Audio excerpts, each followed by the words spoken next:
तरुणांमध्ये वाढतं हायपरटेन्शन सोबतच कोरोनरी आर्टरी डिसीज आणि हायर हार्ट रेट यासाठी तज्ञ डॉक्टरांचं म्हणणं ऐकूया. आनंदी हृदयाची खात्री असू शकते का? आज आमच्या सोबत आहे doctor Vikrant Deshmukh, cardio Medicover hospital, Aurangabad. नमस्कार मित्रांनो, मी डॉक्टर विक्रांत देशमुख.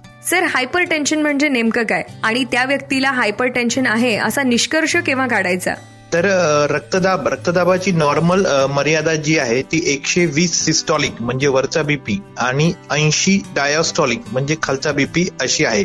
हायपरटेन्शन म्हणजेच उच्च रक्तदाब म्हणजे जेव्हा बीपी वरचा 130 म्हणजे सिस्टॉलिक बीपी 130 आणि डायस्टॉलिक बीपी 85 पेक्षा अधिक असणे होय. हायपरटेन्शन हा हृदयरोग व पक्षाघात म्हणजे पॅरालिसिस अशा आजारांसाठी प्रमुख जोखीम घटक आहे.